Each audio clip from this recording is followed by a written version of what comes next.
নির্বাচন চাই, সংখ্যানুপাতিক নির্বাচন চাই। বিএনপি কেন মানছে না? বিএনপি তো দাবি করেছে আমরা জাতীয় সরকার গ্রহণ করব, এটা বিএনপির দাবি। আর জাতীয় সরকার গ্রহণ করার জন্য সবচেয়ে ভালো পদ্ধতি পিআর সিস্টেম নির্বাচন। জাতীয় সরকার সর্বদলের অংশগ্রহণমূলক সরকার, আর সর্বদলের অংশমূলক সরকার গঠন হতে পারে একমাত্র পিআর সিস্টেম নির্বাচনের ভিত্তিতেই। আমি কেন বিএনপি মানসের কারণটা তেমন বুঝি না। অবশ্যই বিএনপিকেও পিআর সিস্টেম নির্বাচন মানা উচিত। সংস্কার চাই। বিএনপি বলছে আমরা সরকার গঠন করে ক্ষমতায় গিয়ে সংস্কার করব। প্রথম প্রশ্ন হলে আগামী বিএনপি ক্ষমতায় যাবেন, এই গ্যারান্টি হয়ে গেছে। আপনি কিভাবে ভেবেছেন যারা 96 থেকে 91 পর্যন্ত ফেল করার কারণে 96 ক্ষমতা আসতে পারেনি, আবার 2001 থেকে 2005 পর্যন্ত দেশ চালাবার কারণে 2008 তারা ক্ষমতা আসতে পারেনি। 2001-এ বিএনপি ইশতেহার ঘোষণা করেছিল, সেই ইশতেহারের মধ্যে 10% বিল বাস্তবায়ন করতে পারেনি। এমনকি 2001-এ বিএনপি ইশতেহারে 1 নম্বর শর্ত তারা পালন করতে পারেনি। আমি বিশ্বাস করি আগামীতে ক্ষমতায় কে যাবে না না যাবে আমি জানি না, কিন্তু বাংলাদেশের জনগণ কোন দুর্নীতিবাজ, চাঁদাবাজ, দখলবাজ, খুনিদের কাজ ক্ষমতা দিবে না।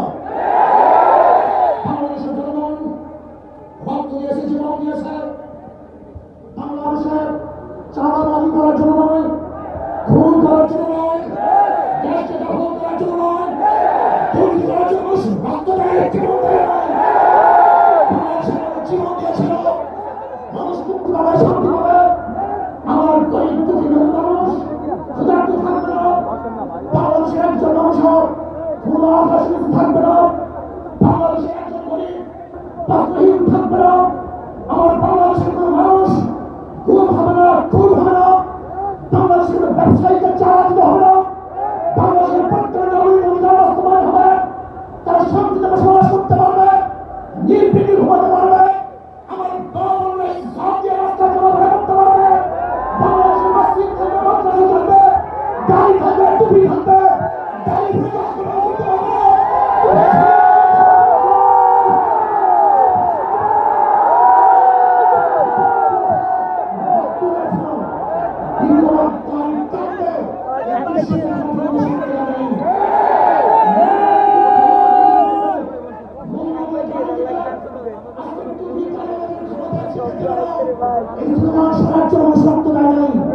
এই দৃশ্য দেখার জন্য বুকের তাজা রক্ত জলে ঢেলে দিয়ে মানুষ সারা বরণ করেছিল এই জাতিকে মুক্তি দেওয়ার জন্য, কোরআন ও সুন্নাহর আইন বাস্তবায়ন করার জন্য। বাংলাদেশের মানুষ ওই ভারতের গোলামি করার জন্য রক্ত দেয়নি। বাংলাদেশের মানুষ ভারত আমাদের দেশের প্রত্যেকের নেতৃত্ব করবে, আমেরিকা আমাদের দেশের প্রত্যেকের নেতৃত্ব করবে। এর জন্য বাংলাদেশের মানুষ জীবন জায়গায় রক্ত দেয় নাই। বাংলাদেশের মানুষ সাধন, তারা নিজেরা আইন প্রণয়ন করবে, নিজেরা সংসদ পরিচালিত করবে, তারা নিজেদের পা চালাবে। বাংলাদেশের মানুষ জীবন দিতে পারে কিন্তু তার গোলামি করতে পারে না। ভাইরা আমার, আমি বিশ্বাস করি আজকে মঞ্চে যারা আছেন, যদি আমরা মুনাফিকি না করি,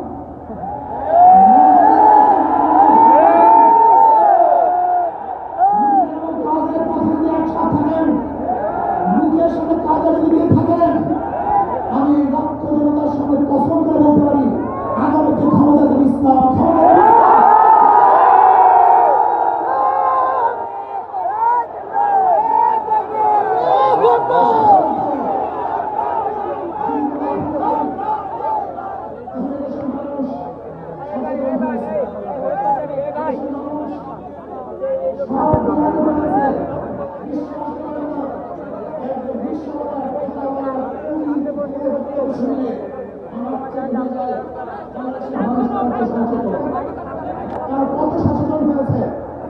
যদি আমরা মুনাফিক না করি, যদি আমরা ঐক্যবদ্ধ থাকি, বাংলাদেশে একটা বাক্স ইসলামের নাম দিতে পারি।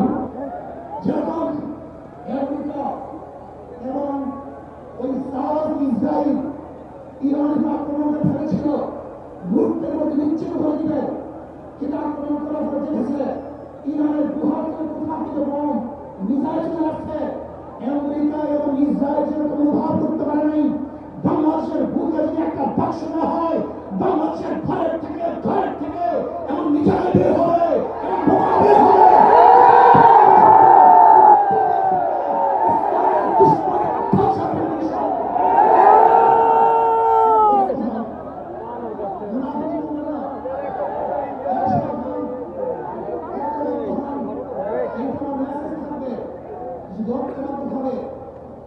ক্ষমতার লোককে সংবরণ করে আমি ক্ষমতায় যেতে চাই না, ইসলামকে ক্ষমতায় যেতে চাই। আমি ক্ষমতায় যেতে চাই না, কোরআন ও সুন্নাহকে ক্ষমতায় যেতে চাই। যিনি আদর্শ পালন করেন, এই নীতি আদর্শকে গ্রহণ করেন, ইনশাআল্লাহ নাসরুন মিনাল্লাহি ফাতহুন করিম, অবশ্যই ইসলামের সেই দিন আসতে আমি দেখতেছি। আমার চোখের সামনে আমি দেখতেছি সংসদের মধ্যে কথাবার্তা হবে, কোরআন ও সুন্নাহ হবে, শান্তি বসবাস করতে পারবে, জীবন থাকবে না, অত্যাচার থাকবে না, অবিচার থাকবে না। প্রত্যেকটা মানুষের প্রাপ্তি তাদের ঘরে ঘরে পৌঁছানো হবে। ইসলাম ক্ষমতা আসলে আমাদের অবস্থা কি হবে? ইসলাম ক্ষমতা আসলে প্রত্যেকটা মানবের ভোগ্য অধিকার নিশ্চিত করা হবে। ইসলাম ক্ষমতা আসলে আগামী 5-10 বছরের মধ্যে সমস্ত গরিবরা গরিব হিসেবে উপরে চলে যাবে। ইসলাম ক্ষমতা আসলে 28 লক্ষ কোটি টাকা বিদেশে পাচার হবে না, জুলুম থাকবে না, অত্যাচার থাকবে না, নির্বিচার করে মানুষ আর খুন হবে না।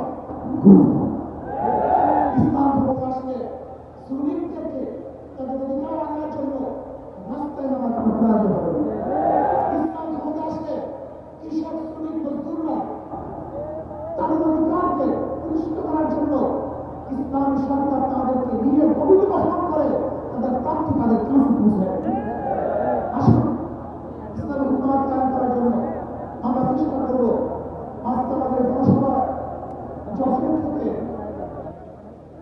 আমার কিছু ভাই আসার সময় তারা এক্সিডেন্ট করে শাহাদাত বরণ করেছে। আল্লাহ তাদের জন্য খুব ভালো আমার অনেক ভাই আমার অবস্থা আছে।